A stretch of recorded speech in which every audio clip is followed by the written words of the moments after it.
This video will cover section 3.12 out of the Gabrosik-Stevenson's textbook, and this section is about inferential statistics hypothesis test for a population mean, or shorthand we could call this a one sample t-test or a t-test on mu.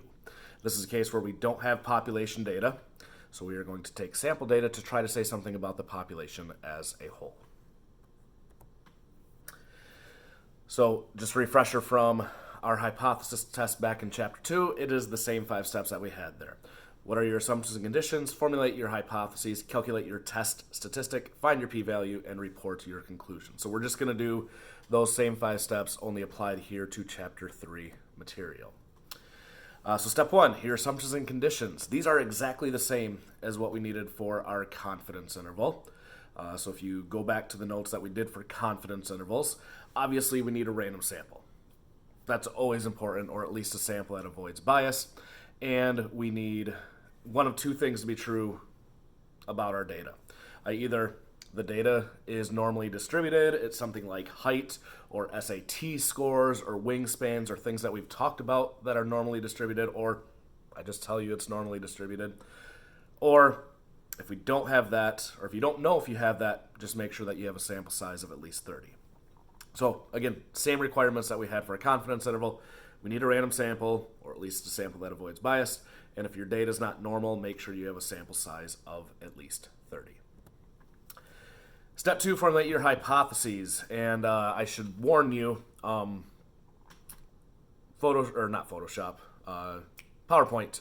was not letting me do the symbol for mu. So anytime that you see a capital M in this video, please note that I'm talking about the Greek letter mu, which represents our population mean. So on our hypotheses, our null hypothesis will always be the form our parameter of interest mu equals some null value, and we are going to call that value mu naught. I like equals with the usual caveat that I gave back in chapter 2, and I'll continue to give. If your alternative hypothesis is either less than or greater than, if your alternative hypothesis is mu is less than mu naught, you may use mu that is greater than or equal to mu naught as your null. If your alternative is mu is greater than mu naught, you may use mu is less than or equal to mu naught as your null. For the alternative hypothesis, you'll pick one of these 3 depending on what we are trying to prove. And again, I like equals. If you just use equals, you'll be good with your null hypothesis. If you're going to use the less than or equal to or the greater than or equal to, make sure that or equals part goes with your null hypothesis. Now, this is just how we write it using symbols. We'll always be able to write it using words as well, but there's just not a general form for that. Again, for your alternative hypothesis, make sure you're picking one of the 3 options. If you put all 3 down, that is not correct. So depending on what you are trying to prove, you will pick either mu is different, so being two-tailed, mu is less than, or mu is greater than mu naught. Step 3, calculate your test statistic.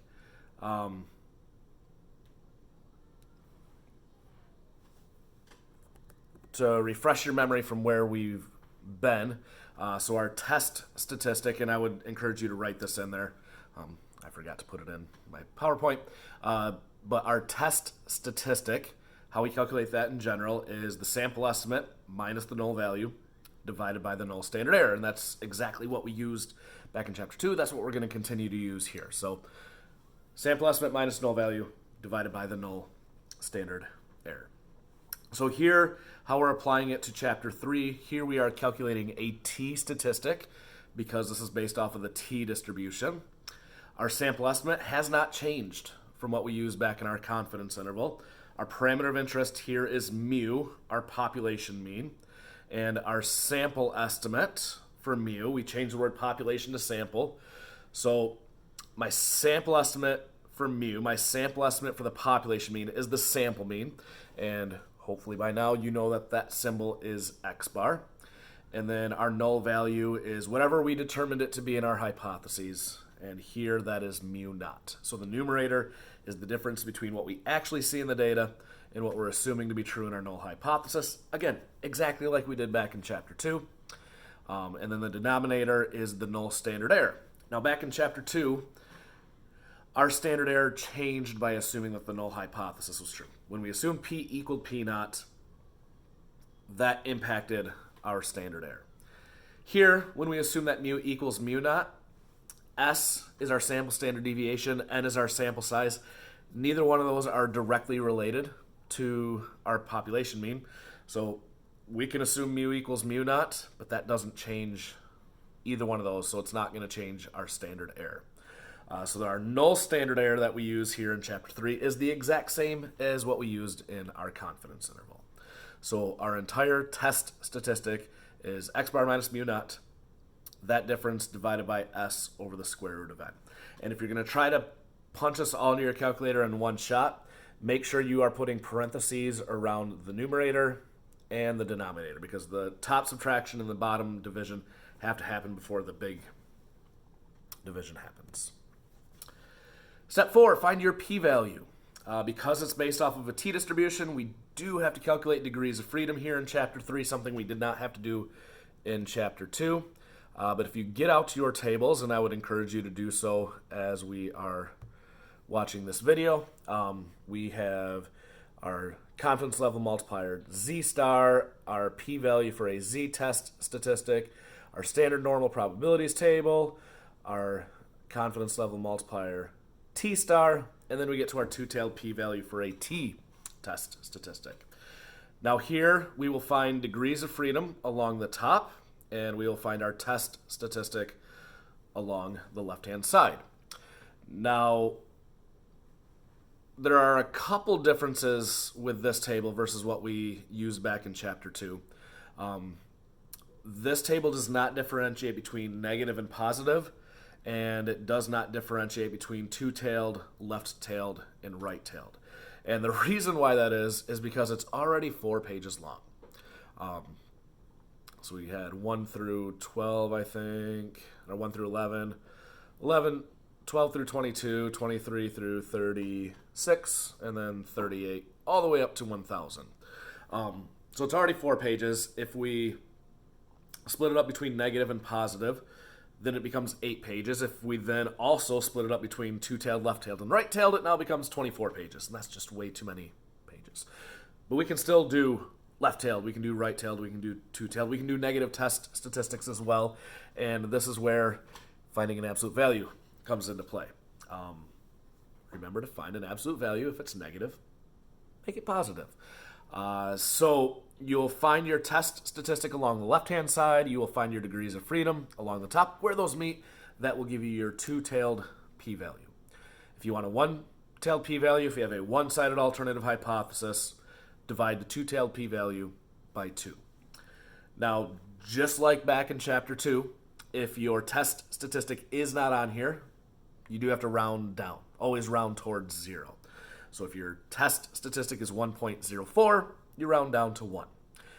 Just like with our T-star multipliers, if your degrees of freedom is not on here, always round down.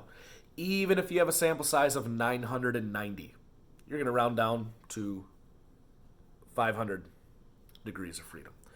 So again, find your test statistic. If it's not on there, round down. Find your degrees of freedom. If it's not on there, round down.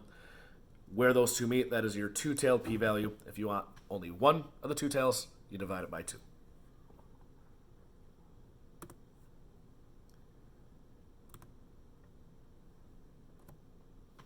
And then step 5, report your conclusion. This is never going to change for this class. Always compare your p-value to 0.05. If it's less than 0.05, we have enough evidence. That means it's significant. We reject the null and accept the alternative. If it's greater than or equal to 0.05, well, that means we don't have enough evidence. It's not significant. We fail to reject the null and fail to accept the alternative. The example that we're going to use here is the exact same data that we use for our confidence interval, where the 2006, I believe, General Social Survey asked 1,097 females what the ideal number of children for a family to have. The mean was 3.16. The standard deviation was 1.91. Here today, we want to perform a hypothesis test to determine if the population mean among all women back in 2006 for ideal number of children is different than 3.25.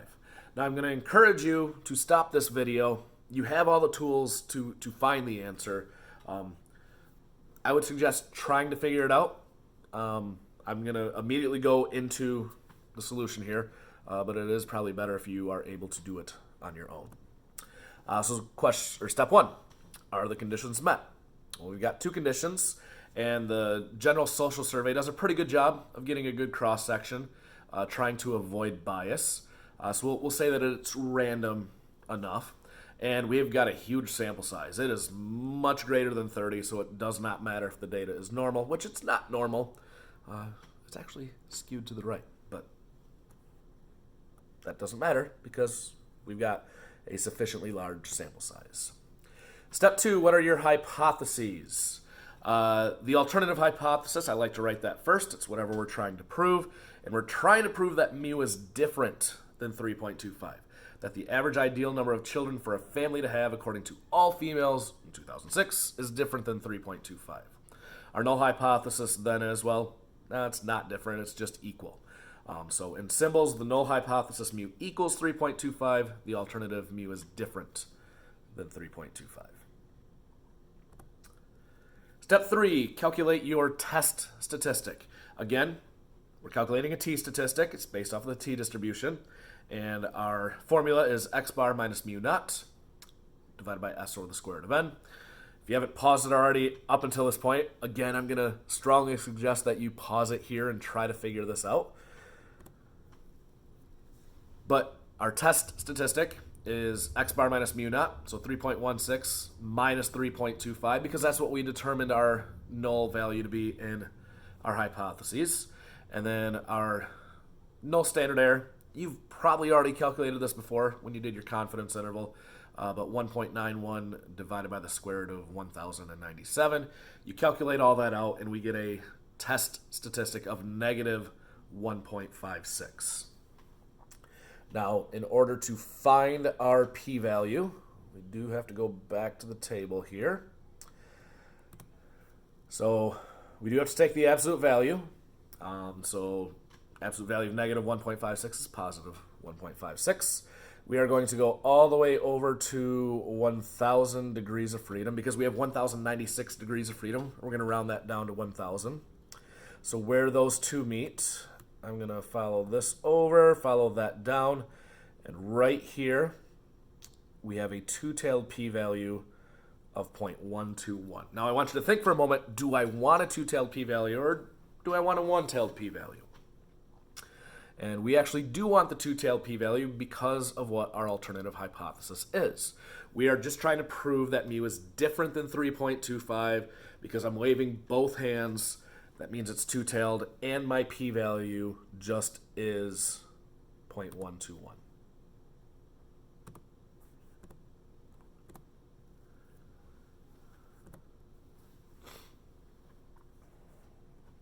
And then our conclusion, we always compare our p-value to 0.05.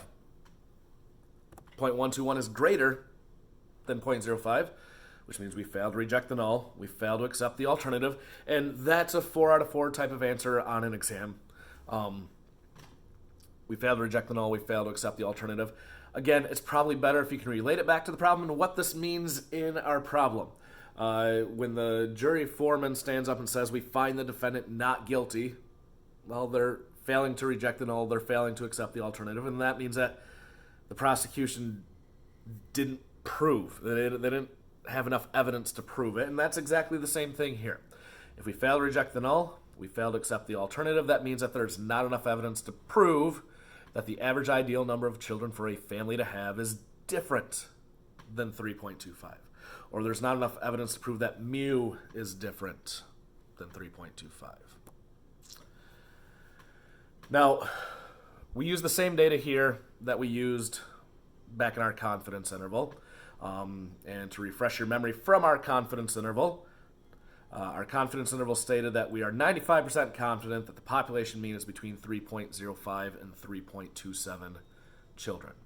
Does this conclusion match up with the conclusion from our confidence interval? So here in our hypothesis test, we said, we fail to reject the null, we fail to accept the alternative. There's not enough evidence to prove mu is different than 3.25. Another way of saying that is mu could equal 3.25. We can't reject that notion. We're not saying it's equal to 3.25, but it absolutely could be. We didn't have enough evidence to reject that. But we could have gotten to that same conclusion in our hypothesis test because we were pretty sure that the population mean was between 3.05 and 3.27. Well, 3.25 is inside of that confidence interval, which means, yeah, mu could equal 3.25. So whether it's a confidence interval or whether it's a hypothesis test, we got to the same conclusion here. We're like, yeah, mu could be 3.25. I can't reject that notion. I'm not accepting that it's different than 3.25.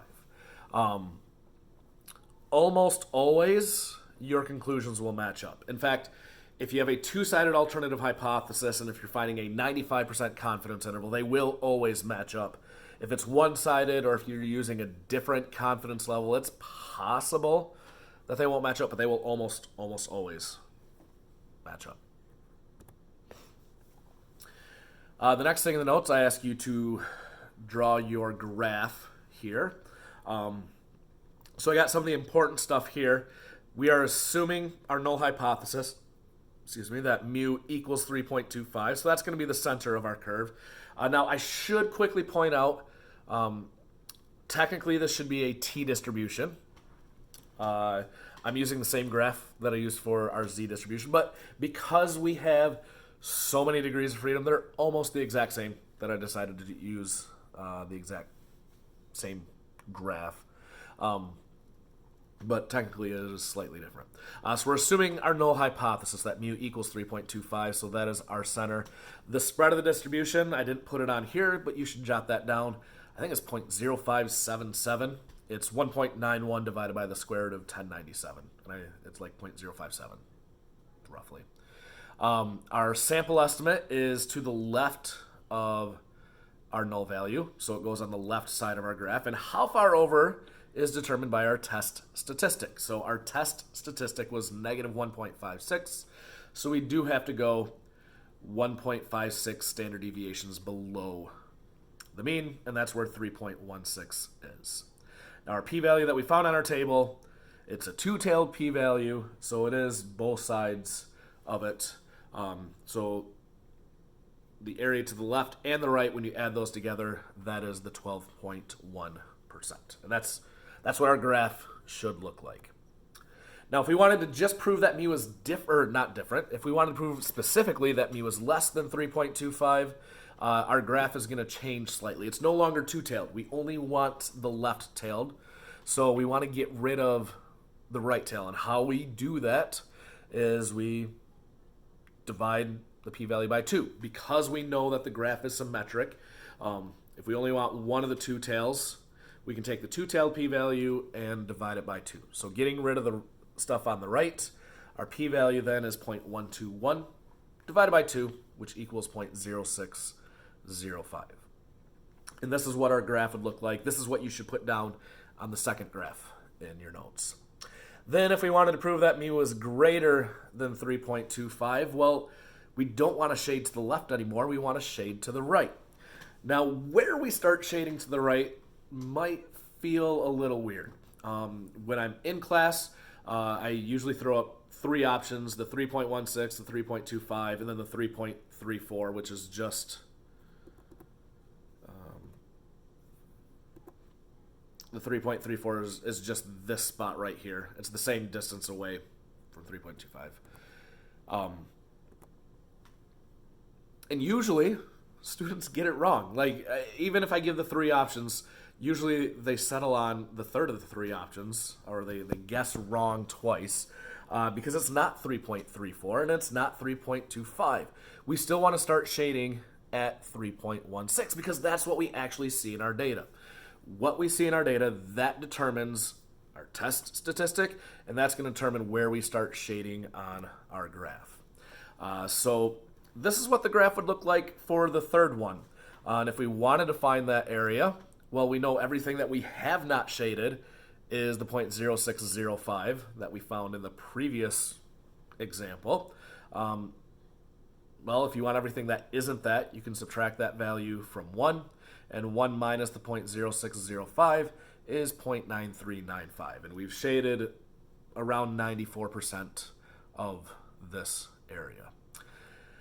But you will not find that on your p-value table. In fact, we wouldn't even have to do that last one. We could have just said, nah, I don't even want to do it. Why, though? Why wouldn't we have to do this last confidence interval?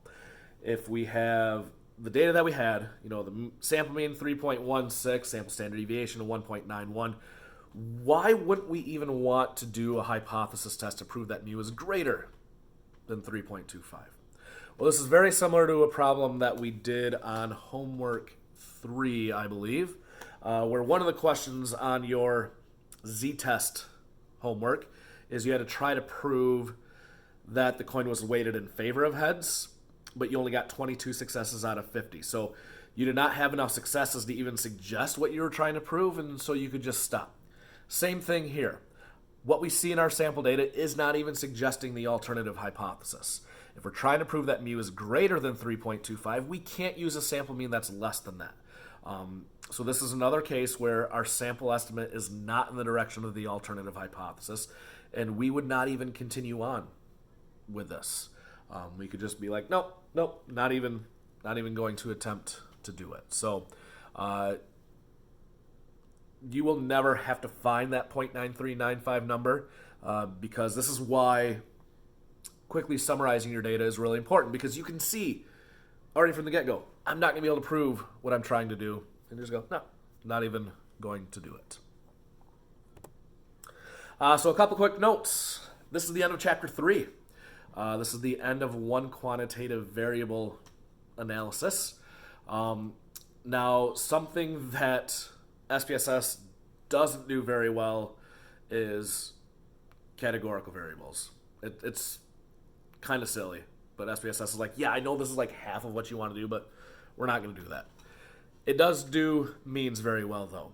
So we've gone over how to do a confidence interval and a hypothesis test for one population mean by hand. I will tell you that SPSS will just do that for us, and Homework 5 gives you those instructions. Last but not least, if you have any questions over any of this material, please do not hesitate to reach out. I know that this is a little bit different method of delivery, and we might have to get a little creative in our in my instruction and also my feedback. But do not hesitate to shoot me an email, and I will try my best to answer the questions as best that I can. Hopefully, I get to see you all again really, really soon. Because, yeah, I prefer in person much more than this. But we'll get through it. Let me know if you have any questions. Stay safe. Keep washing your hands. All that stuff. I will see you guys when I see you.